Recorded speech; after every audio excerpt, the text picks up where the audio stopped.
சிவங்கள் நல்லா வாயில வருது, குர்பானி கொடுக்க முடியவில்லை. ஏன் என்று கேட்பதற்கு தமிழ்நாட்டில் நாடு இருக்கிறதா?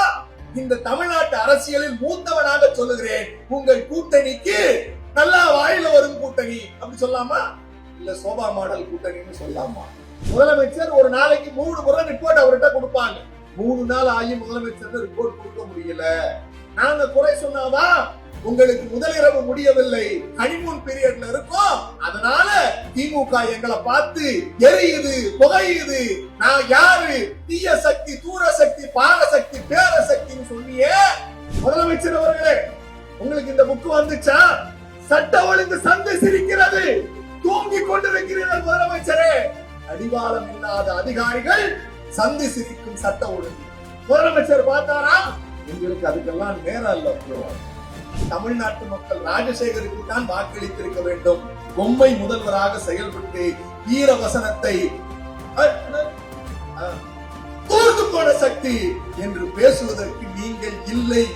இந்த திமுக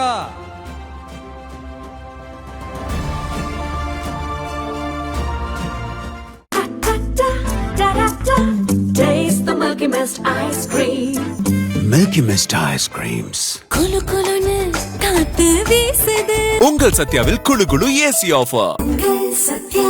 புரூட்டஸ் நீயுமா என்று மிகப்பெரிய கட்டாரி கொம்பு முதுகில் குத்தி ரத்தம் வழிந்து கொண்டே நீர்வீழ்ச்சி போல இருக்கிறது. ஜூலியஸ் சீசர் வேதனையோடு கேட்டான், நீயுமா புரூட்டஸ் என்று கேட்டான். அப்படி சிலரை நாம் பார்த்து கேட்க வேண்டி இருக்கிறது. இதில் இது கடிதத்தில் இல்லாதது. பின் குறிப்பாக காங்கிரஸ் 1000 ஆண்டு கனவு இன்றைக்கு நிறைவேறி இருக்கிறது என்று தலைமைச் செயலகத்திலே ஒரு பெரியவர் பேசினார். அந்த எக்ஸெட்ரா கமாக்குள்ளார நீங்க போட்டுங்க. அண்ணன் தலையை கொய்து வர சொல்லி, அண்ணன் தலையை கொய்து வருபவருக்கு 1000 பொன்காசு பரிசு என்று அறிவித்தான் குமணனின் தம்பி இளம் குமணன். அந்த இளம் குமணனை கூட இன்றைக்கு நல்லவர்களாக்கி விட்டார்கள். அந்த இளம் குமணனை கூட நல்லவர்களாக்கி விட்டார்கள். நான் ஒரு செய்தி கேட்கிறேன்.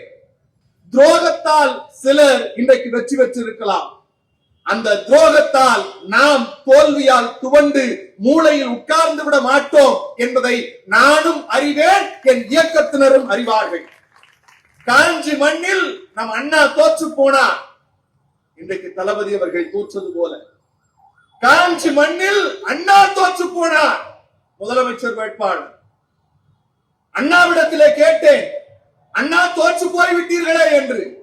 அண்ணா சொன்னார், நான் தோற்றதாக எண்ணவில்லை, 50 பேர் உருவில் சட்டமன்றத்திற்கு நானே செல்வதாக எண்ணுகிறேன் என்றார்.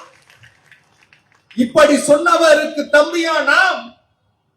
அச்சச்சோ போச்சே, அம்மா போச்சே, அந்தஸ்து போச்சே, ஆடம்பரம் போச்சே, பதவி போச்சே என்று புலம்புகிறவனா திமுகவின் தொண்டன்? இல்லை இல்லை. எழுச்சி உள்ளம் படைத்தவன் நீ. உன் தோல்விக்கு கவலைப்படுவதை மறந்து தோல்விக்கான காரணங்களை சிந்தித்துப்பா. அந்த வீதியில் 100 பேர் ஓட்டு போடாமல் போய்விட்டார்கள். இந்த வீதியில் 70 பேரை ஓட்டு போட அழைத்து வராமல் விட்டுவிட்டோம். இவைகளை பேசத்தக்க காரணங்கள் என்றாலும் பேசிக்கொண்டே இருக்கக்கூடிய காரணங்கள் அல்ல. பேசிக்கொண்டே இருக்கக்கூடிய காரணங்கள் அல்ல. துரோகிகள் செய்த சதியால் சில வாக்கு வித்தியாசத்தில் வெற்றி வாய்ப்பை நாம் இழந்திருக்கிறோம்.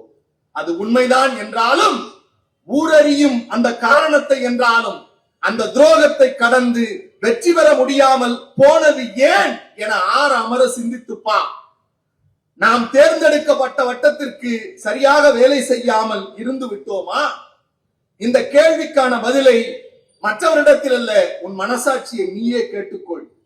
பம்பரம் போல் பணியாற்றிய வட்டத்தை செழுமைப்படுத்தி இருக்கிறேனே என்று கூறுவாயே, ஆனால் உன்னை பதவியில் அமர்த்திய கழக அமைப்பில் உள்ளவர்களை பகைத்துக் கொண்டாயா அல்லது அலட்சியப்படுத்தினாயா?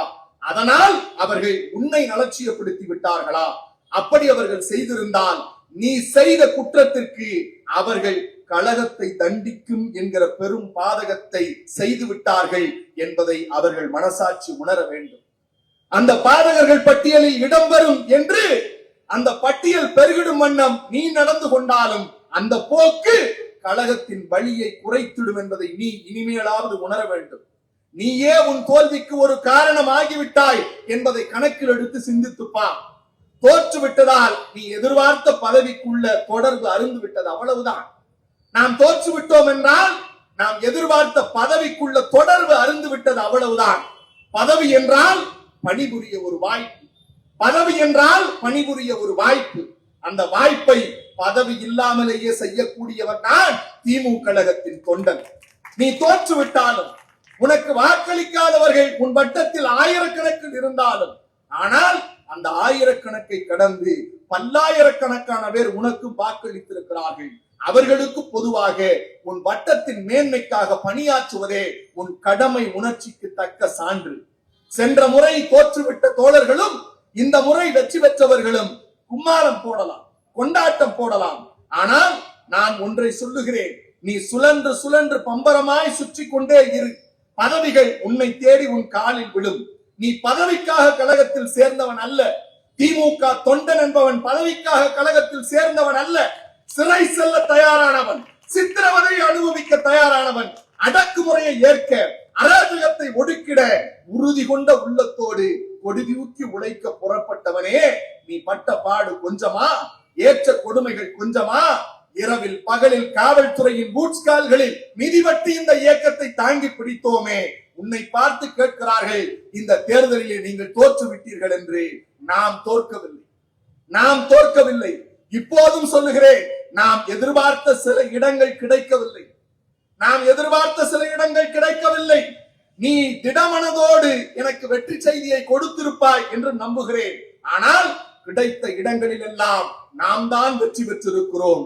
உன் வெற்றிக்கு குந்தகம் புரிந்தவர்கள் என்ன ஆயிரம் காரணங்கள் சொன்னாலும் அடுக்கினாலும், உன் மீது கோடி கோடி பழிகளை சுமத்தினாலும், கழகத்திற்கு நேரடியாக மறைமுகமாக பாதகத்திற்கு பதில் சொல்லி தீர வேண்டும். நமக்கல்ல, அவர்களின் மனசாட்சிக்கு. கழக கண்மணியே, களையெடுக்கப்பட்ட கலனி கம்பீரமாக நிற்கிறது உழவனை போல். நீ விளைவித்த பயிர் வளர்ந்தோங்கும் காட்சியினை பார்த்து நிற்கிறாய். நீ இறைத்த ரத்தம் வாய்க்கால் வழியோடு இந்த லட்சிய பயிர் பூங்கதிர் விட்டு குலுங்கி நிற்கிறது.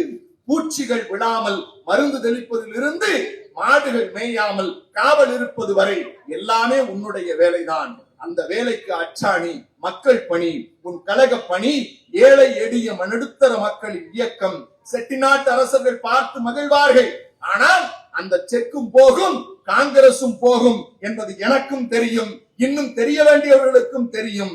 நான் ஒன்றை சொல்லி நிறைவு செய்கிறேன். இந்த கடிதத்தை நாம் எவ்வளவு பலவீனமானவர்கள் என்று எல்லோரும் எத்தனைத்தாலும் நாம் பலவீனமானவர்கள் அல்ல. தேர்தலில் வெற்றி தோல்வி வரும். மக்கள் பணியை ஏற்றுக்கொண்டவனுக்கு நாற்காலி என்பது ஒரு பொறுப்பு தானே தவிர நாற்காலி மட்டுமே வாழ்க்கை அல்ல. நாம் முயலை போல் கொஞ்சம் தூங்கிவிட்டோம். நல்ல வேலை, ஆமை நம்மை தாண்டுவதற்குள் விழித்துக் கொண்டு விட்டோம்.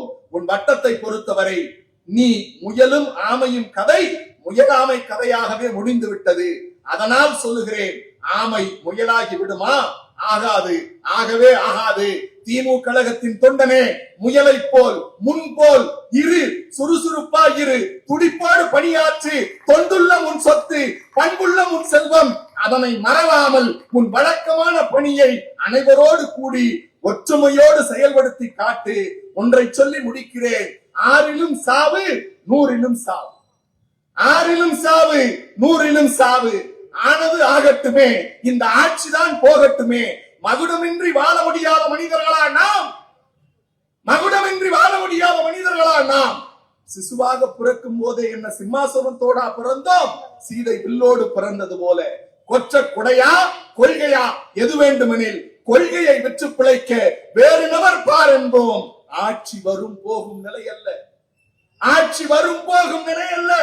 ஐயா அண்ணா வகுத்து கொடுத்த கொள்கை ஒருபோதும் போகாது. ஆட்சி இருப்பினும் இல்லாதிருப்பினும் தன்மான உயரென மதிப்போம். தமிழர் இனமானம் என்றும் காப்போம். இது 1968 நமக்கு தலைவர் கலைஞர் எழுதிய கடிதம் என்பது. எல்லோரும் அவரவருடைய மனசாட்சிக்கு விட்டுவிட்டு இந்த இயக்கம் எப்படிப்பட்ட இயக்கம் என்பதை, தோல்விகள் எப்படி வரும், துரோகம் எப்படி வரும் என்பதை ஒருவர் நமக்கு சாசனம் எழுதி வைத்திருக்கிறார். அந்த தலைவனினுடைய 103வது பிறந்த நாளில் அம்பத்தூரில் பேசுவதில் மட்டற்ற மகிழ்ச்சியாக நினைக்கிறேன். நண்பர்களே, இந்த தேர்தல் முடிவிற்கு பிறகு ஆட்சி அதிகாரம் வேறு ஒரு இடத்தில் மாறி போயிருக்கிறது. மக்கள் எல்லோரையும் விட நம்மோடு கூட்டணியில் இருந்து நம்மோடு வெற்றி பெற்று நாம் அவர்களுக்கு உழைத்து அவர்களும் நமக்கு சிறிதளவு உழைத்து கிடைத்த வெற்றியில் ஒரு இயக்கம் எப்படிப்பட்ட தலைவனை உருவாக்கி இருக்கிறது என்றால், பாஜகவின் கவர்னர் ஆட்சி வந்துவிடக் கூடாது, ஆகவே நாம் ஆதரிக்கலாம் என்கிற ஒரு முடிவை கலைஞரின் பிள்ளை கொள்கைக்காக தன்னோடு இருந்தவர்களை அனுப்பி நீங்கள் ஆதரியுங்கள் என்று சொன்ன ஜனநாயக பெரும் சக்தி முத்துவேல் கருணாநிதி ஸ்டாலின். ஆதரவும் கொடுக்க போனார்கள், ஆதரவும் கொடுத்தார்கள், ஆதரவை கொடுத்து அமைச்சராகவும் பொறுப்பேற்றுக் கொண்டார்கள். பொறுப்பேற்றதற்கு பிறகு என்னென்னவோ பேசுகிறார்கள். நான் பெரிதும் நேசிக்கிறேன், இஸ்லாமிய சமூகத்தினுடைய மாபெரும் தலைவராக நேசிக்கிறேன். அவர் எண்ணூர்கார், மரியாதைக்கும் மாண்புக்கும் உரிய ஐயா பெரியவர் பேராசிரியர் காதர் மொய்தீன் அவர்கள் இன்றைக்கு தலைமைச் செயலகத்திற்கு போயிருக்கிறார். முதலமைச்சரை பார்த்து பேசி இருக்கிறார். என்ன பேசினார்? பக்ரீத் முடிந்து விட்டது, ஆட்சியில் முதலமைச்சர் மாற்றப்பட்டிருக்கிறார், நீங்கள் அந்த அமைச்சரவையில் ஒரு அமைச்சர், அந்த இயக்கத்தின் தலைவர் ஒரு மனுவோடு போய் முதலமைச்சரை சந்தித்திருக்கிறார். என்ன? குர்பானி கொடுக்கிற விஷயத்தில் உயர்நீதிமன்ற தீர்ப்பை உடனடியாக மேல்முறையீடு செய்ய வேண்டும். இந்த நாட்டின் ஒரு முதலமைச்சர் இருக்கிறார், ராஜசேகர் லீவுன்னா அவருக்கு பேச வராது. ராஜசேகர் யாருன்னா அவருக்கு எழுதி கொடுக்கிறவர், ஸ்கிரிப்ட் ரைட்டர். சட்டமன்றத்தில் பேசுவா, ஆஃப்லைன் மோட். கேள்வி கேட்கிறாங்களப்பா எதிர்கட்சி, நீ குதிரை வேரம் பண்ணிதான் இந்த ஆட்சியை வைக்கிறேன்னு ஜனநாயக சக்தியை பாதுகாப்பதற்கு நாம் நினைத்தோம். ஆனால் தமிழ்நாட்டில் இல்லாத ஒரு கலுசடை ஆட்சியாக ஜனநாயகத்தை அடகு வைக்கிற, ஜனநாயகத்தை படுகொலை செய்கிற குதிரை வேரத்தின் மூலம் பெற்ற சட்டமன்ற உறுப்பினர்களாக இன்றைக்கு இந்த ஆட்சி நிலையில் இருக்கிறது. முதல் தொடக்கமே தமிழ்நாட்டிற்கு அவலம்தான், கேவலம்.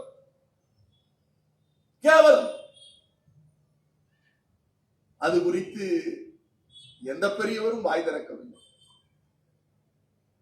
மனு கொடுத்திருக்கிறார்கள். எதற்கு? குர்பானி விஷயத்தில் மேல்முறையீட்டிற்கு செல்ல வேண்டும். குர்பானி விஷயத்திற்கு மேல்முறையீட்டிற்கு செல்ல வேண்டும். 2025 எப்படி ஒரு தீர்ப்பு வர வேண்டி இருந்தது. அப்போது ஒரு தலைவன் இருந்தான், அந்த தலைவனின் பெயர் முத்துவேல் கருணாநிதி ஸ்டாலின் என்கிற முதலமைச்சர். நீதிமன்றம் சொன்னது, நான் ஏன் இதை ஒப்பீட்டளவுல சொல்றேன்னா மக்கள் புரிஞ்சுக்கணும். இதே போல நீதிமன்றத்தில் சுவாமிநாதன்கள் போன்ற நீதியரசர்கள் உட்கார்ந்திருந்தார்கள். அப்போது ஏன் குர்பானிக்கு தடை விதிக்க முடியவில்லை? இப்போது ஏன் தடை விதிக்கப்பட்டது? குர்பானி என்பது இஸ்லாமிய பெருமக்களினுடைய ஷரியத் சட்டத்தில் அந்த இடத்தில் பக்ரீத்தினுடைய பண்டிகையில் ஏழை எளிய மக்களுக்கு பகிர்ந்தளிக்கக்கூடிய அந்த உணவு ஏழைகளுக்கு கொடுக்க வேண்டும் என்பது கடமை. மிஸ்டர் சிவங்கல் நல்லா வாயில வருது. குர்பானி கொடுக்க முடியவில்லை. ஏன் என்று கேட்பதற்கு இந்த தமிழ்நாட்டில் நாதி இருக்கிறதா? ஏன் என்று கேட்பதற்கு தமிழ்நாட்டில் நாதி இருக்கிறதா? குர்பானி கொடுக்க வேண்டும் என்றால் அப்படின்னா என்ன அப்படின்னு கேட்கக்கூடிய பொம்மை முதலமைச்சரை நாம் பெற்றிருக்கிறோம். ஆனால் சில விடயங்களை நான் உங்களிடத்திலே பகிர்ந்து கொள்ள எத்தனைக்கிறேன். இன்றைக்கு பேராசிரியர் போய் மனுவோடு நிற்கிறார். வருத்தமாக இருக்கிறது, வேதனையோடு இருக்கிறது. ஏன் தெரியுமா? குர்பானி என்கிற கடமையை நாங்கள் ஆட்சியில் இருந்தவரை எந்த சனாதன சக்தியும் நீதிமன்றத்தின் வாயிலாக தடுக்க முடியாது இருந்த போது ஒற்றை ஆட்சி மாற்றம், நீங்கள் அமைச்சரவையில் இருக்கிறீர்கள், இஸ்லாமியருடைய கடமையாக பாதுகாக்கப்பட வேண்டிய உரிமை இன்றைக்கு இல்லாமல் போயிருக்கிறது. இதுவரையில் உச்சநீதிமன்றத்தில் மேல்முறையீடு செய்யவில்லை, இதுவரையில் இல்லை. இது யார் செய்ய வேண்டியது? முதலமைச்சர் செய்ய வேண்டும். முதலமைச்சரிடத்தில் யார் சொல்லுவது? யாரும் முதலமைச்சரை சந்திக்க முடியவில்லை. என்ன செய்வது? ஒரு நாளைக்கு 3 முறை ரிப்போர்ட் கொடுக்கணும். முதலமைச்சர் ஒரு நாளைக்கு 3 முறை ரிப்போர்ட் அவர்கிட்ட கொடுப்பாங்க. 3 நாள் ஆகி முதலமைச்சர் ரிப்போர்ட் கொடுக்க முடியல. இத நான் சொல்லல, நான் ஆதாரத்தோடு சொல்லுகிறேன். இந்த வாரம் நேற்றைக்கு வந்திருக்கிற ஜூனியர் விகடன், நாங்க குறை சொன்னாதான் உங்களுக்கு முதலிரவு முடியவில்லை, ஹனிமூன் பீரியட்ல இருக்கும், அதனால திமுக எங்களை பார்த்து எரியுது, புகையுது, நான் யாரு, தீய சக்தி, தூர சக்தி, பாரசக்தி, பேரசக்தின்னு சொன்னியே. இந்த நாட்டில் ஜனநாயகத்தை படுகொலை செய்கிற ஜனநாயக விரோத சக்தி இந்த நாட்டின் முதலமைச்சரும் இந்த நாட்டின் ஆண்டு கொண்டிருக்கிற ஆளும் கட்சியும் தான். இதை நான் சொல்லல சார், அட்டைப்படம். முதலமைச்சர் அவர்களே, உங்களுக்கு இந்த புக்கு வந்துச்சா? இந்த புக்கு வந்துச்சா? சட்ட ஒழுங்கு சந்தை சிரிக்கிறது. ஜூனியர் விகடனுடைய அட்டைப்படம். தூங்கிக் கொண்டிருக்கிறீர்கள் முதலமைச்சரே. ஜூனியர் விகடனின் அட்டைப்படம். கடிவாளம் இல்லாத அதிகாரிகள் சந்தி சிரிக்கும் சட்ட ஒழுங்கு. இது ஜூனியர் விகடனுடைய அட்டைப்படம். முதலமைச்சர் பார்த்தாரா? எங்களுக்கு அதுக்கெல்லாம் நேரம் இல்ல ப்ரோ, எங்களுக்கு அதுக்கெல்லாம் நேரம் இல்ல ப்ரோ. இந்த ஒரே இதோட முடிச்சார். கவர் ஸ்டோரி எடிட்டர் எழுதியிருக்கார். முதல் கவர் ஸ்டோரி எடிட்டர் எழுதியிருக்கார். தாவேகா ஆட்சி வந்திருக்கிறது. நம்பிக்கையில்லா தீர்மானத்தோடு கூடிய முதல் சட்டமன்ற கூட்டத்தில் அரசியல் ரீதியான பெரிய சறுக்களை தாவேகா அரசாங்கம் சந்திக்கிறது. எதிர்க்கட்சி தலைவர் உதயநிதி ஸ்டாலின் அவர்கள் கூவத்தூரை மிஞ்சும் அளவுக்கு நீங்கள் அடிக்கிற கூத்தை பார்க்கும் போது இந்த அரசு எத்தனை நாள் நீடிக்க போகிறது என்று மக்களுக்கு சந்தேகம் வர ஆரம்பித்திருக்கிறது. ரீல்ஸ் ஆட்சியாக இல்லாமல் ரியல் ஆட்சியாக நடத்துங்கள் ஸ்டாலின் என்ற உதயநிதி ஸ்டாலின் பேசுறார். யாரு? விஜயப்பா. அப்ப இத நான் எழுதல, ஜூனியர் விகடன் எழுதியிருக்கு. உதயநிதி அவர்கள் கொடுத்த விமர்சனத்துக்கு சபையில் பதிலளிக்க முதல்வர் வாய் திறக்காமல் அவை குறிப்பிலேயே அது இடம்பெற்றது. சபையில் அமைதியாக இருப்பது ஒரு முதலமைச்சருக்கு அழகா? உங்கள் ஆட்சி குறித்தே குதிரை பேரம் நடக்கிறது என்று சொன்ன போதும் கூட வாய் மூடி மௌனியாக பொம்மை வரைந்து கொண்டிருக்கிறீர்களே, இது நியாயமா? நான் கேட்கல, ஜூனியர் விகடன் கேட்குது. ஒரு முதலமைச்சரை பார்த்து இதுக்கு 6 மாசம் தேவையில்லையே, இதுக்கு 6 மாசம் தேவையில்லையே. அவர் எழுதுகிறார், அரசியல் ரீதியாக திமுகவை எதிர்கொள்ளுகிற வாய்ப்பை தவறவிட்டு விட்டு வீட்டுக்கு போய் யாரோ எழுதி கொடுத்த ஒன்றை ட்விட்டரில் போடுவது அரசியல் அழகல்ல. சட்டமன்றத்தில் கேட்கிற கேள்விகளுக்கு பதில் சொல்லுவதற்குத்தான் சட்டமன்றமே தவிர வீட்டுக்குள் போய் அடைந்து கொண்டு ட்விட்டரில் பதில் சொல்லுவது நாகரிக அரசியல் அல்ல என்று எழுதியிருக்கிறார். சரி, நாங்க தான் தியாகிகளாச்சு. எங்க அண்ணன் ராஜா எப்பவுமே சொல்லுவாங்க, இவங்க எல்லாம் நம்பாதீங்க, இவங்க தான் நம்மள குடிகெடுப்பாங்க. நாங்க என்ன பண்ணுவோம்? மதச்சார்பின்மை. நல்ல வேலை தலைவர் இன்னைக்கு அறிவிச்சிட்டார்.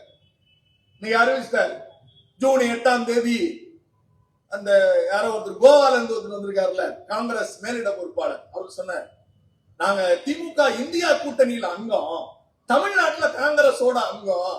ஆசிரியர் அவர்கள் இன்னைக்கு சாயங்காலம் ஒரு அறிக்கை விட்டிருக்காரு, சோடங்கர் அவர்களே, நாங்கள் கூட்டணி வைத்த போது இதை மதச்சார்பற்ற கூட்டணி என்றோம், இப்போது நீங்கள் இந்த கூட்டணிக்கு என்ன பெயர் தேடிக்கொண்டிருக்கிறீர்கள்? தேடிக்கொண்டிருப்பதாக ஒரு செய்தி வந்தது. இந்த தமிழ்நாட்டு அரசியலில் மூத்தவனாக சொல்லுகிறேன், உங்கள் கூட்டணிக்கு நல்லா வாயில ஒரு கூட்டணி என்று பெயர் வையுங்கள் என்று ஆசிரியரே எழுதுகிறார். இப்ப அதை எழுதி இருக்கிறார் ஆசிரியர். நல்லா வாயில வரும் கூட்டணி அப்படி சொல்லாமா, இல்ல சோபா மாடல் கூட்டணின்னு சொல்லாமா? ஆட்சியினுடைய இந்த நாட்டின் அவலத்தை பாருங்க. சரிப்பா, ஜூனியர் விடன் சொல்றாங்க எல்லாத்துக்கும் ரைட்டு, நீ அமைதியாவே இரு, ஆஃப்லைன் மோட்ல இரு. ஆனால் சிபிஎம் உனக்கு ஆதரவு கொடுத்திருக்கிறது, சிபிஎம் உனக்கு ஆதரவு கொடுத்திருக்கிறது. அந்த சிபிஎம் ஆதரவு கொடுத்து சிபிஎம் முன்னாள் முதலமைச்சர் பினராயி விஜயன் வீட்டில் இடி ரைடு நடக்கிற போது வாயை திறக்காம என்னப்பா வாயில கம் வச்சு ஒட்டிக்கிட்டு இருக்க? என்ன ஒட்டிக்கிட்டு இருக்க? லோக் பவன்ல திருவள்ளுவருக்கு காவி போட்டானே, அது குறித்து எங்க அண்ணன் பேசுவாங்க. ஒரு வரியில முடிச்சார. இது நான் ஜூனியர் கேக்குது, ஒரு முதலமைச்சரை பார்த்து இந்த நாட்டிற்கு இருக்கிற பாரம்பரியத்தை தொலைத்து விட்டு அதற்கு கூட வாய் மூடி மௌனியாக இருக்கிறார்கள். முதலமைச்சரே, நீங்கள் எப்போது வாய் திறப்பீர்கள்? ஜூனியர் கேக்குது. அடுத்து சரிப்பா, சீனியர் அமைச்சர்களோடு யாரோடு உட்கார்ந்து அரசியல் பேசுவதற்கு ஜோசப் சி விஜய் என்கிற முதலமைச்சருக்கு ஆர்வம் கிடையாது. அமைச்சர்களை சந்திப்பதே கிடையாது. எல்லா தொடர்புகளையும் விஜயின் ஆலோசகர்களான ஜான் ஆரோக்கியசாமியும் விஷ்ணு ரெட்டியும் தான் கையாளுகிறார்கள். அவர்களுக்கு கலையதார்த்தம் புரியவில்லை, மக்களின் தேவையும் புரியவில்லை. முதல்வருக்கு அறிக்கையும் உரையும் எழுதி தருகிற ராஜசேகர் நம்பிக்கையில்லா தீர்மானத்தின் போதும் வரவில்லை, பதில் சொல்லுவதற்கு வாயும் வரவில்லை. அரசியல் செய்வதற்கு ராஜசேகர் தான் தேவை என்றால் தமிழ்நாட்டு மக்கள் ராஜசேகருக்கு தான் வாக்களித்திருக்க வேண்டும். பொம்மை முதல்வராக செயல்பட்டு வீரவசனத்தை தோர்ந்து போன சக்தி என்று பேசுவதற்கு நீங்கள் இல்லை என்று ஜூனியர்களுடன் எழுதி லட்சணம் காட்டி இருக்கிறது உங்கள் முதலமைச்சருடைய லட்சணம். சரி, ஒரு ஆர்டிக்கல் எழுதி முடிச்சுட்டான் அப்படின்னு இந்த பக்கத்தை திருப்புன உடனே வந்த பதில் என்ன தெரியுமா?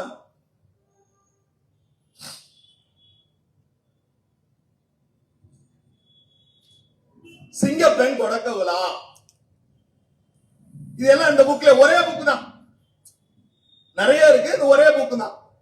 சிங்கப்பெண் தொடக்க விழா அப்படின்னா என்ன? பெண்களுக்கு நடக்கிற கொடுமையை தடுப்பதற்கு நாங்கள் ஆட்சிக்கு வந்த அடுத்த நொடி. முத மாதிரி இல்ல பிரசன்னா, இல்லன்னா எனக்கு நல்லா வாயில வரும். இதே மாதிரி ஒரு முறை வாயில வந்துதான் 5 வருஷம் வீட்டுல உட்கார்ந்து இருந்தேன். ராஜா நம்ம வில்லிவாக்கம் மீட்டிங்ல தான் எனக்கும் நல்லா வாயில வரும். ஆனா எங்க தலைவர் எங்களை அப்படி வளர்க்கல. எனக்கு 5 வருஷம் தண்டனை கொடுத்தாரு ஒரு வார்த்தை பேசுனது. அதுதான் அரசியல் நாகரிகம். சிங்கப்பெண் தொடக்க விழா ஏன் ஒத்தி போனது? நாங்க ஆட்சிக்கு வந்து அடுத்த நிமிஷம் தமிழ்நாட்டில் இருக்கிற பெண்கள் பாதுகாக்கப்படும். ஐயா, யாரு ஐயா, நீங்க ஆட்சிக்கு வந்தோன்னு போட்ட கையெழுத்து சிங்கப்பெண். ஆட்சி முடிஞ்சு 1 மாசம் ஆக போகுது. ஏன் இன்னும் இந்த திட்டம் தொடங்கலன்னா, அங்கதான் அவன் முதல் போட்ட கையெழுத்து என்னன்னா, அவரு ஆட்சிக்கு வந்த உடனே அவர் ஆலோசகரா ஒருத்தரை வச்சாரு தெரியுமா? யாரு? ஜெயலலிதா கூட அப்படி பண்ணலப்பா. பண்டிட் ராவ் ராணேவா வாயில வர பண்ணி ஒரு ஜோசியக்காரர் தமிழ்நாட்டினுடைய தலைமை ஆலோசகரா நியமிச்சார். யாரு? நம்ம பொம்மை முதல்வர், சோஃபா மாடல் முதல்வர், நல்லா வாயில ஒரு மாடல் முதல்வர் ஜோசப் விஜய் அவர்கள் ஒரு ஜோசியக்காரர் தலைமையை நியமிச்சார். நம்ம எல்லாரும் கத்தணும். நான் கூட சொன்னேன், எப்பா விடுங்க, அவன் சொல்றபடி நேர நாளம் குறிச்சு பண்ணா தமிழ்நாட்டுக்கு எதுவுமே நல்லது நடக்காது. நாமளே சீக்கிரம் ஆட்சிக்கு வந்துருவோம்னா நம்ம ஆளுங்க உடனே சட்டமன்றத்திலே பேசி இல்ல இப்படி எல்லாம் நியமிக்க கூடாதுன்னு அவன் தப்பு பண்றதுக்கு முன்னாடியே சுதாரிச்சு விட்டாங்க. அவர் உடனே பதவி எடுத்தார். இப்ப அவர் வீட்டுல உட்கார்ந்து இருக்காரு. சிங்கப்பெண் திட்டம் தொடங்குவதற்கு ஆஸ்தான ஜோதிடர் நேரம் குறித்து கொடுக்காத காரணத்தினால் திட்டம் தொடங்கப்படவில்லை. இது திமுக காரர் சொல்லல, ஜூனியர்களிடம் சொல்லு. ஆட்சியில் இருக்கிற யாராவது பதில் சொல்லி இருக்கணும்ல, ஏன் சொல்லல அப்படின்னா அதுக்கு அடுத்த பக்கத்துல இருக்கிறது நீங்க பார்த்தா தெரியும். இது யாரோட வேலை அப்படின்னா, இந்த ஆட்சியை வழிநடத்துகிறவர்கள் யார் அப்படின்னா ரொம்ப ரொம்ப முக்கியமான ஒரு அடுத்த ஆர்டிகல். பவர்ஃபுல் ஹேண்ட்ஸ் யாரு? பொம்மை முதல்வரை இயக்குபவர்கள் யார்? இந்த பையன் தாங்க. இந்த பையனை கேட்காம அக்கா திரிஷா கூட பனையூருக்கு போக முடியாது. ஆமா, இவர்தான் எல்லா அப்பாயின்மெண்ட்டையும் பாக்குறோம். அவர் பேர் ஜெகதீஷ், ரூட் மாஃபியாவோட தலைவன். அவரை கேட்காம உள்ள போக முடியாது. இந்த ராஜ்குமாரை கேட்காம எந்த அதிகாரியும் சந்திக்க முடியாது முதலமைச்சர். இந்த ரெண்டு பேர் power centres of the politics. ஒரு ஆட்சியோட லட்சணத்தை ஒரு 15-20 பக்க புத்தகத்துல எவ்வளவு கழிவு ஊத்த முடியுமோ ஒரு பத்திரிகை கழிவு ஊத்தி இருக்கு. இது எங்க பத்திரிகை இல்ல, திமுக காரங்க நடத்துற பத்திரிகை இல்ல. ஜூனியர் விடன் சொல்லுது, இந்த பவர் பாலிடிக்ஸ்ல முதல்வர் விஜய்க்கு கடந்த 10 ஆண்டுகளுக்கு மேலாக நகமும் சதையுமாக இருந்தவர் தான் ஜெகதீஷ். விஜயுடன் நெருக்கமான, விஜயின் நம்பிக்கைக்குரிய மேனேஜர். அவர் நினைப்பவரைத்தான் விஜய் பார்க்க முடியும், அவர் நினைப்பவரோடு தான் விஜய் பேச முடியும். தாவேக ஆட்சி அமைக்கும் முன்பாக அந்த கட்சியில் ஜெகதீஷின் கை ஓங்கிவிட்டது. விஜயின் அத்தனை அசைவுகளையும் ஜெகதீஷ் தான் முடிவு செய்கிறார். சார் என்ன மூட்ல இருக்காருன்னு கேட்கணும்னா கூட ஜெகதீஷ தான் கேட்கணும். நான் எழுதல சார், ஜூனியர் விட எழுதியிருக்கு. சார் என்ன மூட்ல இருக்கார் அதை கேட்கணும்னாலும் ஜெகதீஷ தான் கேட்கணும். தமிழ்நாட்டோட கேவலம் பாத்தீங்களா? தமிழ்நாட்டோட கேவலம் பாத்தீங்களா? அது வேணாம், அது ரொம்ப நாராசமா எழுதியிருக்கான். அதுக்கு அடுத்து சாப்டருக்கு போயிருவோம். சிங்கப்பெண் திட்டம் தொடங்கல. சரி சார், அடுத்து இதுதான் சார் மெயின் ஆர்டிகல். இதுதான் மெயின் ஆர்டிகல். நீங்கள் செயல்படும் முதல்வராக இருப்பீர்கள் என்றுதான் மக்கள் உங்களை தேர்ந்தெடுத்தார்கள். நீங்கள் பொம்மை முதல்வராக தூங்கிக் கொண்டிருக்கிறீர்கள். உங்கள் ஆட்சியில் சட்ட ஒழுங்கு சந்தை சிரிக்கிறது. ஜோசப் விஜய் அவர்களே, இப்போதாவது விழித்துக் கொள்ளுவீர்களா அப்படின்னு எழுதி. இத திமுக கார சொல்லல, இத திமுக கார சொல்லல, சொல்லி இருக்கிறது ஜூனியர். தாவேக அரசு பொறுப்பேற்றவுடன் அங்கொன்றும் இங்கொன்றுமாக நடந்து வந்த வன்முறை சம்பவங்கள் பொறுப்பேற்றதற்கு பிறகு உச்ச நிலையில் இருக்கிறது. தென் மாவட்டங்களில் நெல்லை, தூத்துக்குடி போன்ற இடங்களில் சாதி கலவரங்கள் துளிர்விட ஆரம்பித்திருக்கிறது. குற்றச்சம்பவங்களில் பின்பற்றவர்கள்,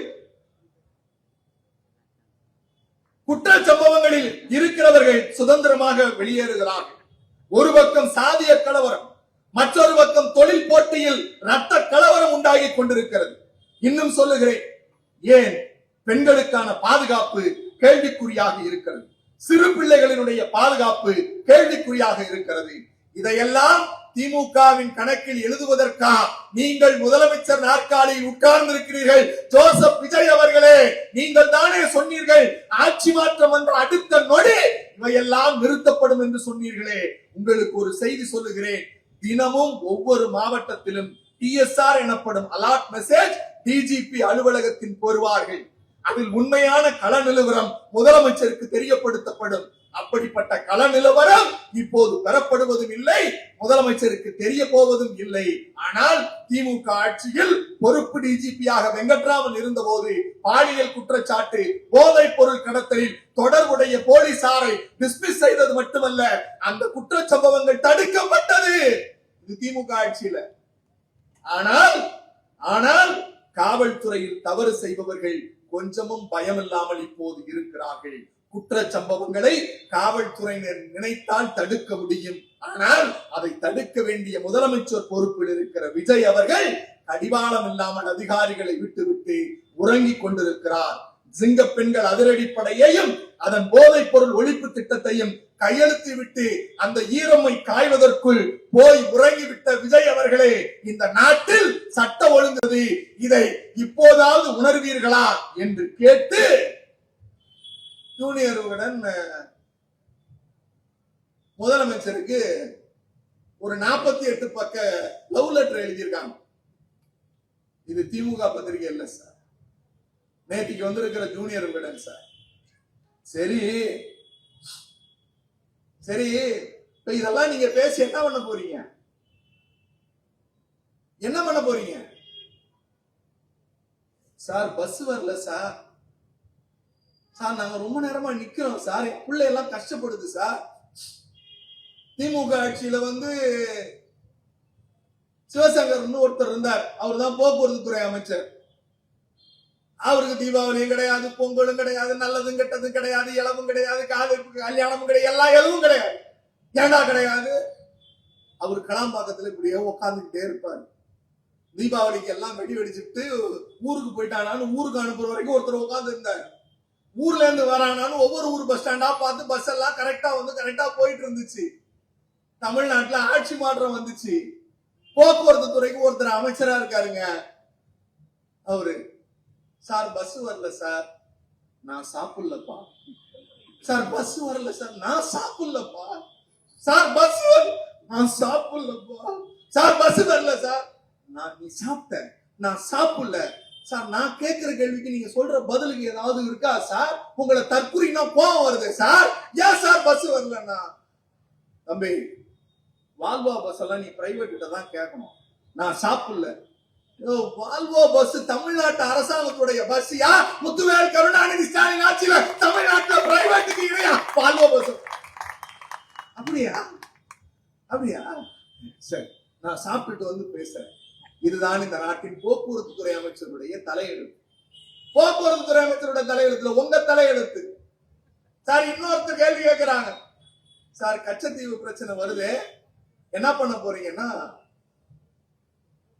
இந்த கவுண்டமணியும் செந்தில், கவுண்டமணி வைஃப் பேசுவாங்க. கவுண்டமணி அம்மா பிச்சைக்காரனா செந்தில் வருவார். ஏய், சோறுலாம் இங்க இல்ல போடா அப்படின்னு. நீ என்ன இந்த நாட்டுக்கு முதலாளியா, இந்த வீட்டுக்கு முதலாளியா? நான் தானே முதலாளி ஆம்பளை அப்படின்னு சொல்லிட்டு சோறுலாம் இல்ல போடா பிச்சைக்கார பேல அப்படின்னு. அந்த மாதிரி ஐடி துறை அமைச்சர் குமாரும், நம்ம மீன்வளத்துறை அமைச்சர், அவர் பேர் எனக்கு தெரியல, மன்னிச்சிருக்கீங்க, அவரும் ஒரு பிரஸ் சந்திக்கிறாங்க. அப்ப கேக்குறாங்க, கச்சத்தீவு பிரச்சனை வந்திருக்கேன்னு உடனே ஐடி மினிஸ்டர் நோ கமெண்ட்ஸ். நம்ம நாட்டு பிரச்சனையா? No comments. அவரு நீ யார் இத சொல்றதுக்கு? நான் தானே ஓனரு, மீன் வளத்துக்கு நான் தானே சொந்தக்காரன், அதனால இப்ப இந்த விவகாரம் குறித்து நோ கமெண்ட்ஸ். இதான் தமிழ்நாட்டோட தலையெழுத்து. இதான் தமிழ்நாட்டுடைய தலையெழுத்து. பாட்டுக்கு 10 ரூபாய் வாங்கினீங்கன்னு ஊரெல்லாம் கமெண்ட் அடிச்சான். கரூர்ல போய் ஒரு பாட்டு பாடி 41 பேரை கொலை செய்தான். அந்த செய்தியை சொல்லி முடிச்சாரு. சார் நீ நல்லவன் தானே, நீ நல்லவன் தானே, நீ நேர்மையான ஆள் தானே, ஜனநாயகத்தை பாதுகாக்க வந்தவர் தானே. கரூர்ல அந்த சம்பவம் நடந்த ஜூரிஸ்டிக்ஷன்ல இருக்கிற சாதாரண ஆர்டரில் இருந்து டிஎஸ்பி வரைக்கும் ஒரே ஆர்டர்ல எல்லாத்தையும் தூக்கி அடிச்சாரு. எங்க? திருநெல்வேலி ராமநாதபுரத்துக்கு. இதுதான் சார் உங்க நேர்மை, இதுதான் உங்க நேர்மை. நண்பர்களே, நான் எல்லா விஷயமும் பேசினா அதை புரிஞ்சுக்கிறதுக்கு, அதை தெரிஞ்சுக்கிறதுக்கு நாட்டு மக்களுக்கு நேரம் இருக்கு, அறிவு இருக்கு. ஆனா நம்மளை எல்லாம் நல்லா ஆளுவாங்கன்னு விசில் ஊதுனா பத்தியா, அவெல்லாம் அவனுக்கே இன்னைக்கு விசில் ஊதுனது சங்கா ஊதி, ஐயையோ கரண்ட் இல்ல, ஐயையோ பஸ் வரல, ஐயையோ வீட்டுல சோறு இல்ல, ஐயையோ எதுவும் நடக்கலன்னு தெரு தெருவா அலைகிறான். நீங்கள் அலைய வேண்டியவர்கள் அல்ல என்று நான் சொல்ல மாட்டேன். நீங்கள் அலைகிற போது ஆட்சியில் இருந்தாலும் இல்லாவிட்டாலும், பொறுப்பில் இருந்தாலும் இல்லாவிட்டாலும், எங்கள் மாவட்ட கழக செயலாளர் சேகர்பாபு அவர்கள் தொடங்கி பகுதி கழக செயலாளருடைய எம்டிஆர் நாகராஜ் வரை தெருவில் நின்று மக்களுக்காக உயிர் போகிற வரை உழைப்போம், மக்களை வென்றெடுப்போம். நன்றி, வணக்கம்.